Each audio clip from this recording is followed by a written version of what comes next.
Well, in today's video I'm on the Long Mynd.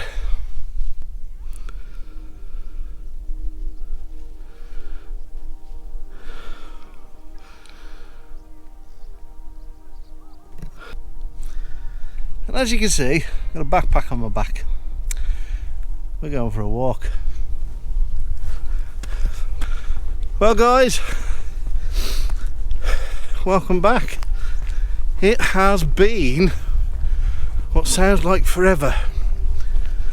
It's been a long time since this video or channel had a video, but you know what, it's all good, it's all good.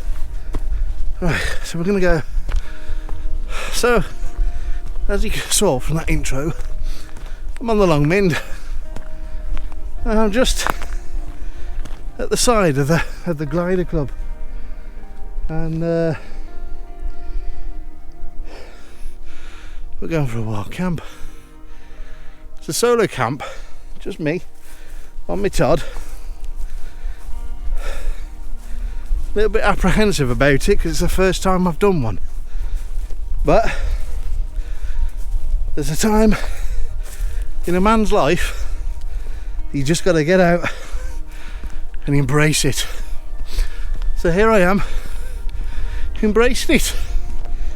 I turned 41 yesterday on the 30th of August. What better way to welcome September in by coming out for a camp. Now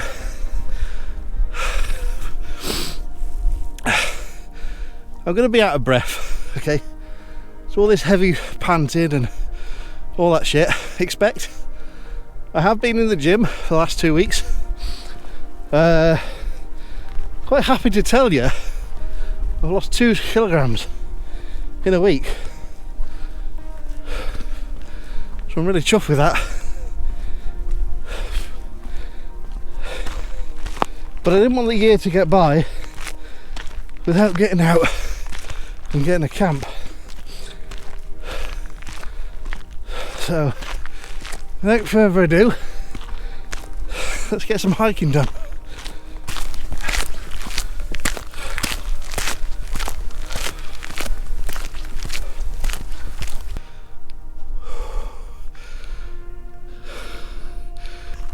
You can see why so many people enjoy the outdoors. That view is amazing. It makes all this worthwhile. The heavy backpack, the heavy breathing, sweating. I really should have done all this sooner. At the start of this year I decided to go back to where it all began, Church Stretton. In a way, I'm doing the same thing here.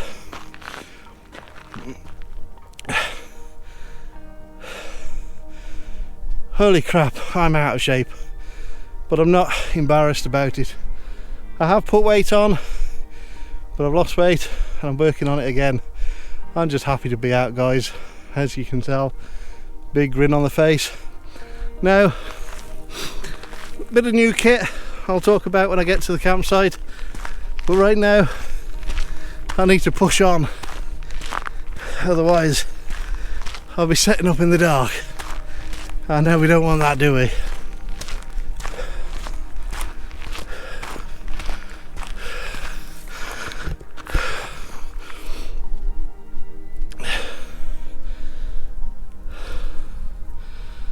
Bloody beautiful.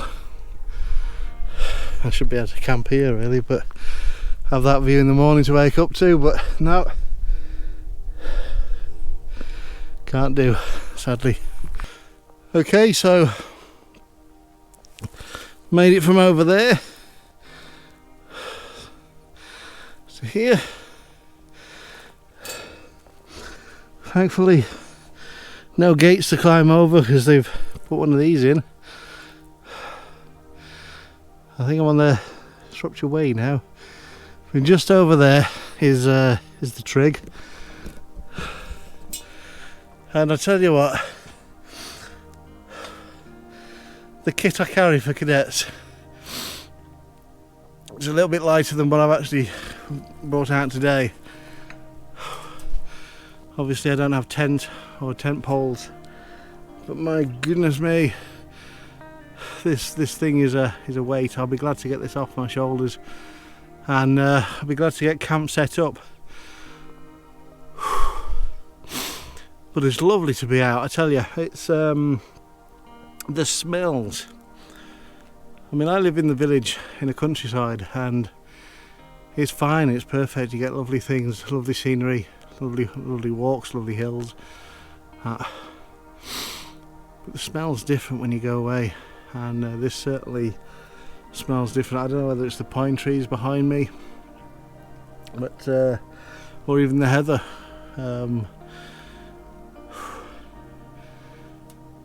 But just listen to that.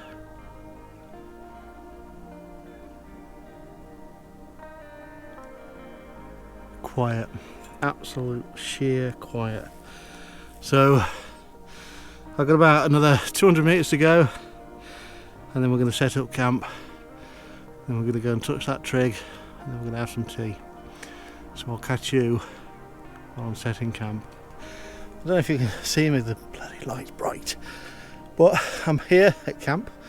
I didn't get time to do any time lapses because I wasn't sure if I was in the right spot, but I think I am, and it's all set up.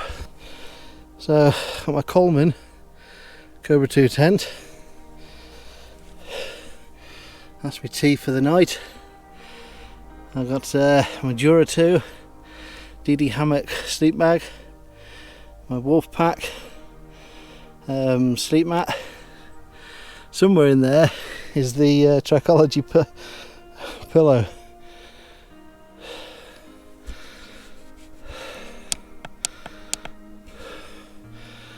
That's the oh, hang on. So that's the brightest my light goes, unfortunately, but this is camp for the night. It is currently 8:30. So 8:30 at night, all set up. Sun's gone down. Not yet made it to the trig, but I'll do that tomorrow morning, I think, when I pack up. It's deadly quiet, and so far so good. Just been occupied setting this up, so I'm going to have a tea and then probably get in the sack, watch a bit of YouTube, and then see how the night goes. See you in a minute.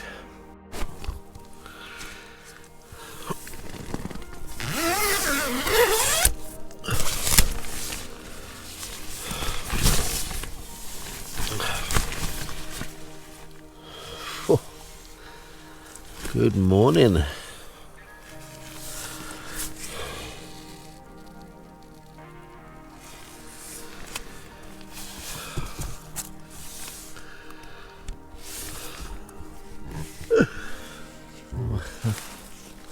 Well guys, survived the night. It's just before 6 AM in the morning, so probably best time to get myself up, get myself sorted, get a coffee on the go, pack up and go back to the car.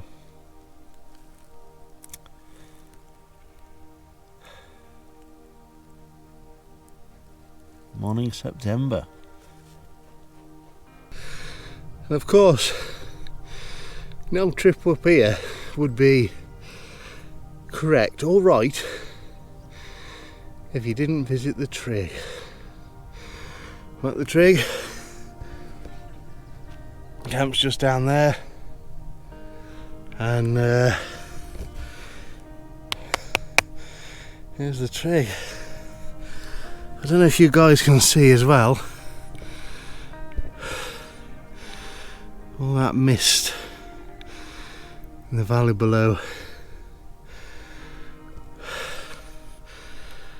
This is what makes you feel alive. All this. Sun will be coming up there soon. just look at that, guys.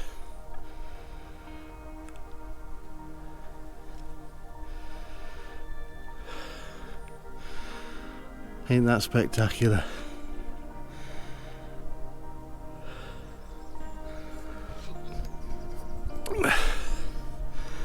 So I'm going to take a few photos, carry on with packing up the tent and get some coffee. Oh, what a time to be living. Oh, excuse me. So that's it then, packed up, all gone. As you can see, this is where I was, bit of flat grass, and in true wall camping style, there's my bag, it's leave no trace. And yeah, that leave no trace is important, guys. There's wildlife out here, all sorts of animals, and if you start leaving your rubbish around, they're going to eat them, they're going to damage themselves, and that's not fair on them, but also doesn't help the environment either. So every chance you get, take your shit home. Right, for me, I'm going to pack up, head back for my walk, I'll put the pack on and head for my walk back to the car. I'll catch you guys at the car, or maybe somewhere in between, we'll see. So there we are, back at the car, watered, fed, and absolutely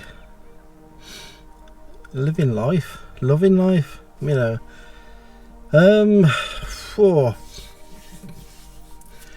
It's a strange one, really. I've never done a wild camp per se. I mean, I've been out on training areas, I've slept in harbour areas with the cadets and under bashers and stuff like that, you know. That's normal, easy done. But you're with a big group of people, and I'm there to do a job, not worry about whether or not something's going to eat me. Anyway, I know the long Mynd, fair enough. I did come out with a map and compass, although I found I actually didn't need it. If it had gone a bit later and a bit darker when I got here, then maybe I would have used it. Definitely something I would have used. So I did come prepared this time. But my thoughts on wild camping, it's... There was a lot of... I was apprehensive to begin with. Just kind of not sure about it. Would I get into trouble? Am I going to get stomped on by the ponies, because there's wild ponies up here? You know, is somebody going to come up in the middle of the night and, you know, completely and utterly, you know, ruin the whole experience for me? And I think if you choose your locations carefully, then those things are neither a problem. And what helped me out hugely is, one, I had a lot of encouragement from the Shropshire Lad and Dave Outdoors, so thanks to those two, huge amount of encouragement for them. And I suppose without them two, I would never have considered a wild camp at all.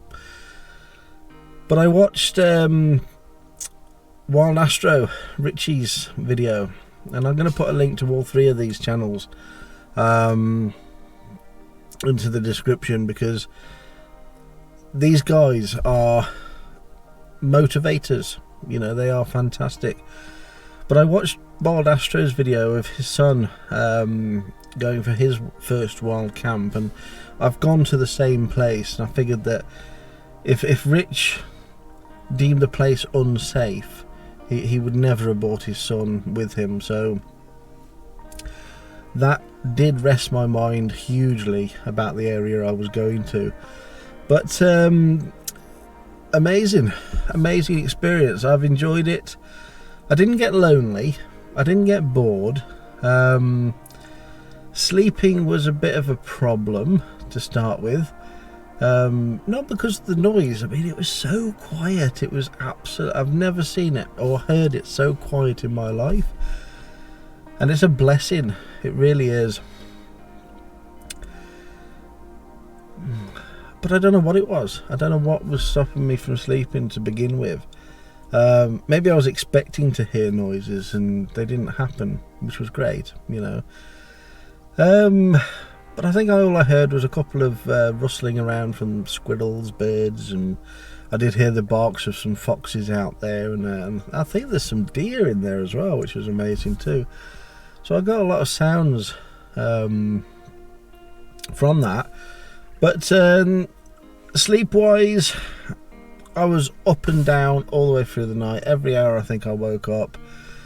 And that was down to my freaking sleep mat.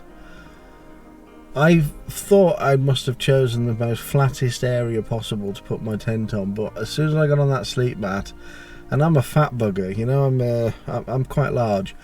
So I get on my sleep, I get in the sleeping bag, and it was just like a water slide, whoosh, straight down. And every so often in the middle of the night, I'm having to literally pull my sleep mat and myself in the sleeping bag back up to the top of the tent, and that was annoying. But other than that, the sleeping bag and the sleeping mat was fantastic. And what I'll do in another video, I'll talk through the kit that I actually took with me. And I think I'll talk about some pros and cons, because there is some pros and cons to the stuff I took. I'm not quite sure I took I think I took too much, but we'll see. We'll see. But there is something new coming up in the pipeline. Gets delivered today, so I'm going to be looking forward to trying that out in a different location. Hopefully with a group of people rather than just on my own. But either way, it'll be interesting to see what the difference is between one and the other. So I'll talk about that in another video as well. So a couple of videos to come, but absolutely amazing. Well, I'm glad I did it. So for me, Russell Dry, aka the Druid Rambler, and I still go with the, you know, if I'm going on my hikes, I think it'll be the Druid Rambler. I'm still going to keep that handle, but as you know, I want to introduce photography and other things, and I've got a photography project coming up, so